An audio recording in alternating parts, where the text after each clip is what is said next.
For 979 days, Russia has waged a brutal, full-scale war against a fellow UN member state and its people. And with each passing day, as Russia suffers immense losses, the Kremlin has grown increasingly desperate. Inviting North Korea to join its war would be a brazen escalation of Russia's aggression and a threat to global safety and security. The United States has seen additional reporting indicating that North Korean soldiers have started arriving in Western Russia.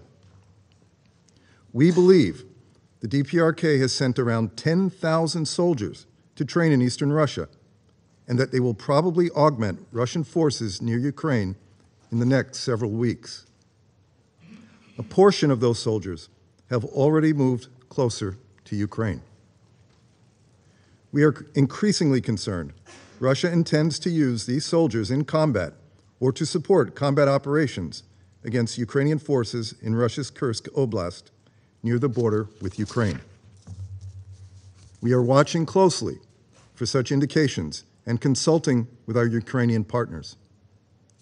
We urge Russia not to take these steps. Should DPRK soldiers be used in the battlefield, this would mark a further and serious escalation of the conflict. The decision to deploy North Korean soldiers would also be an inescapably clear demonstration that Russia is growing more desperate, having already suffered more than 500,000 casualties. Russia knows the DPRK threatens peace and security in the region. The Kremlin knows the DPRK's unlawful ballistic missile and nuclear weapons programs undermine the non-proliferation regime that has helped to keep the world safe from nuclear war for decades. Russia knows the DPRK is a pariah with one of the world's worst human rights records. Russia would not turn to the DPRK for a military alliance unless it were desperate and had run out of options. Madam President, just a few years ago, Russia supported multiple Security Council resolutions prohibiting both arms transfers involving North Korea and provision of military assistance to North Korea. Russia's training of DPRK soldiers involving arms or related materiel is a violation of Security Council resolutions 1718, 1874, and 2270. Each of those resolutions imposed restrictions on military cooperation with the DPRK because the DPRK's actions, including its unlawful nuclear weapons and ballistic missile programs, threaten peace and security. Now, Moscow is not only engaging in both of those activities to support its unprovoked war, but has signed a mutual defense agreement with Pyongyang. This council, including the Russian Federation, also imposed arms embargoes on Iran and the DPRK to deter those countries' unlawful weapons of mass destruction programs. We question what Russia must be giving to the DPRK and Iran in return for their assistance. At a minimum, we know Russia is blocking the DPRK Sanctions Committee from operating. That committee is a safeguard against the DPRK's development of nuclear weapons. Russia's increasing military dependence on Iran and the DPRK is endangering the world, particularly by increasing DPRK and Iran's ability to threaten the Indo-Pacific and the Middle East on a catastrophic level. Russia must stop.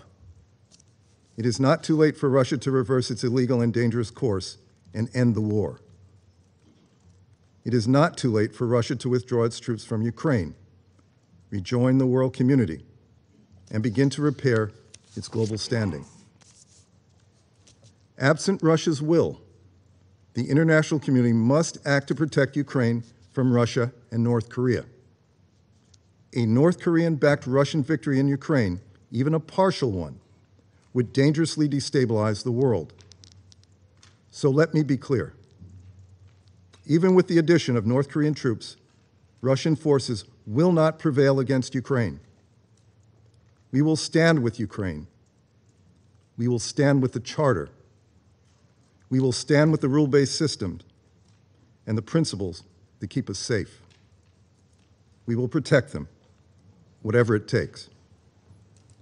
Our resolve is firm. Have no doubt. There is only one safe solution to Russia's aggression: its complete withdrawal from Ukraine. Thank you, Madam President.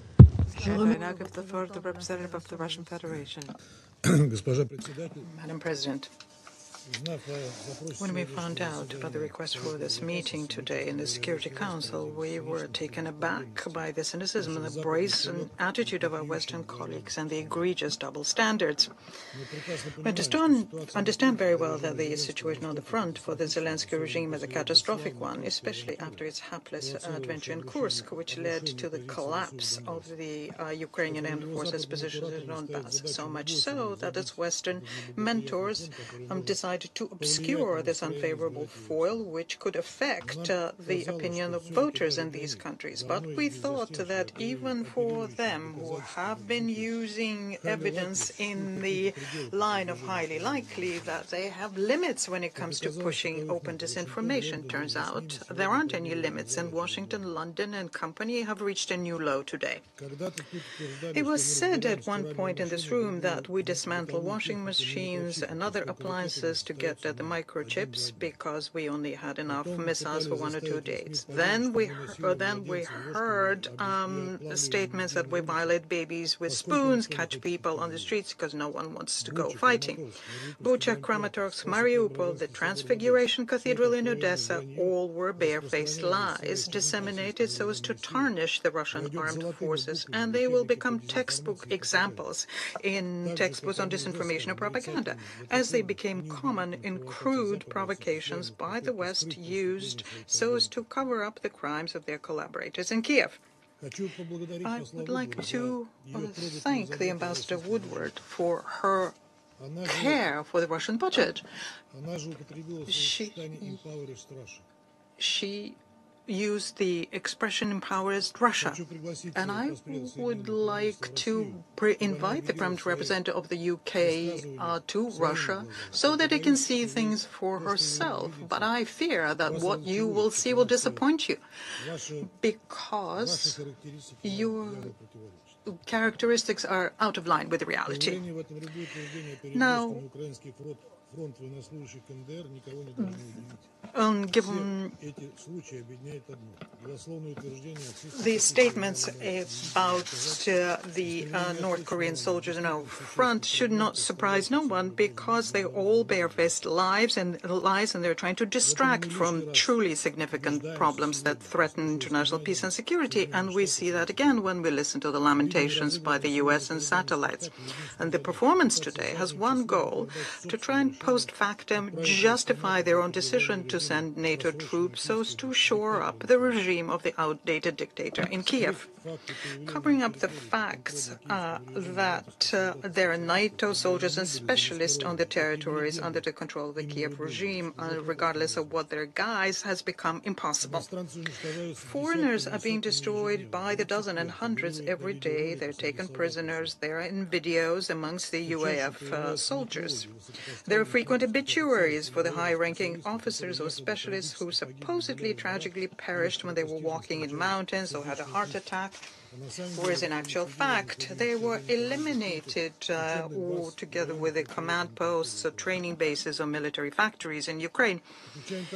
We also know that the hysterics surrounding the North Korean topic miraculously coincide with Mr. Zelensky signing a decree according to which foreigners are allowed to serve in UAF at commanding positions. I'm not even going to talk here about the continued pumping of the Kiev regime with weapons and intelligence, without which Zelensky cannot and the clique can no longer fight. We'll talk about that tomorrow. But I just want to put one question to you. Even if everything that's being said about the cooperation between Russia and North Korea by our Western colleagues is true, why is it that the United States and allies are trying to impose on everyone the flawed logic that they have the right to help the Zelensky regime mobilize Besides for that, the military and intelligence of NATO and Russian allies have no right to do a similar thing. Ladies and gentlemen, where do you get this neo-colonial feeling of your own exceptionalism and impunity, and your belief that what you're allowed to do, others are prohibited from undertaking? We know your misleading narrative stating that Ukraine is a victim and Russia is the aggressor. It only works for those who have no idea of the background of the Ukrainian crisis or simply do not want to know what it is. But all of our reasonable and sensible colleagues understand that our special military operation in Ukraine would never have happened if the Kiev regime, after the Maidan coup staged by the West, had not started a war against the civilians at Donbass, and then, after they were pushed back, they hadn't sabotaged the Minsk agreements enshrined by the Security Council.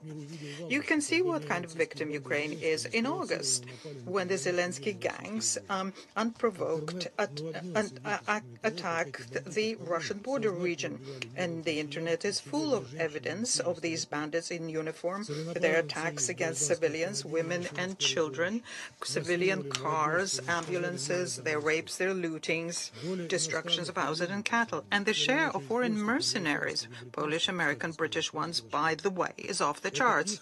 Are these the people you're trying to present as victims of Russian aggression who have the right to self-defense? And these are the crimes, and the evidence for them was something that we demonstrated at the ARIA Formula meeting at the 25th of October. Your representatives came with already prepared speeches, fully overlooking the reality they had just been shown. That was the pinnacle of cynicism. Colleagues, the payback for the reckless and fatal cook's adventure by Zelensky has arrived. And you, ladies and gentlemen, should adapt your trite speeches and invent something else more refined. Otherwise, it's just not convincing. And distracting attention from the true face or the animal scowl of the Zelensky junta, you will not be able to do. Madam President, the issue of cooperation with Pyongyang, on this our position is open. DPRK is a neighbor, close partner, and we're developing a relationship with many areas. Our interaction is transparent. We pay visits, sign international treaties, sign commercial contracts in various areas of bilateral interaction, and this is our sovereign right. I would like to underscore that the Russian interaction with DPRK in the military and other areas is in line with international law and is not a violation of it. It's not aimed against third countries. It's not a threat for the countries of the region or international community. And we intend to develop this cooperation in the future, and no one can prohibit us from doing that. On the 19th of June, as you know, we signed a treaty on the comprehensive strategic partnership between our country and DPRK.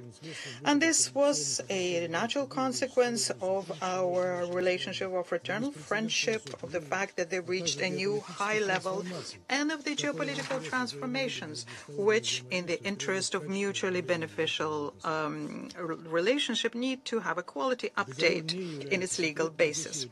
The treaty is not a secret, it's published. It states the basic principles for the further development of our links. They're aimed at deepening the partnership and strategic cooperation on a wide spectrum of priority areas, on building a fair international system. And you can all see that for yourself when you read the text. Therefore, there are no reasons other than directives coming from our Western colleagues to present our cooperation as a threat for anyone. Madam President, we can see the Western spectacle in the Security Council today pursuing another goal. The Zelensky regime and collaborators are for 2 years have been trying to compel the Republic of Korea to more actively cooperate with the Kiev regime and to have them provide and supply the much-needed lethal weapons.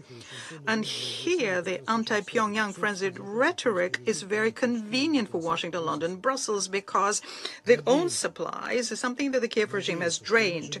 We do hope that our South Korean colleagues will be wise enough not to fall for this trick. In any event, I can tell you that despite the current difficult historical period, we're trying to safeguard the preconditions for the resumption of the traditional good neighborly relations between Moscow and Seoul, and we value your restraint. We're also optimistic when we see the public opinion surveys in your country. They show that the absolute majority of people in the Republic of Korea do not wish to become involved in the Ukrainian conflict. I thank you. I thank the representative of the Russian Federation. Do you want to watch more videos like this one? If yes, subscribe to our channel and press the bell icon next to it. We have decided to bring videos on something nobody talks about: African politics, economy, and increasing power.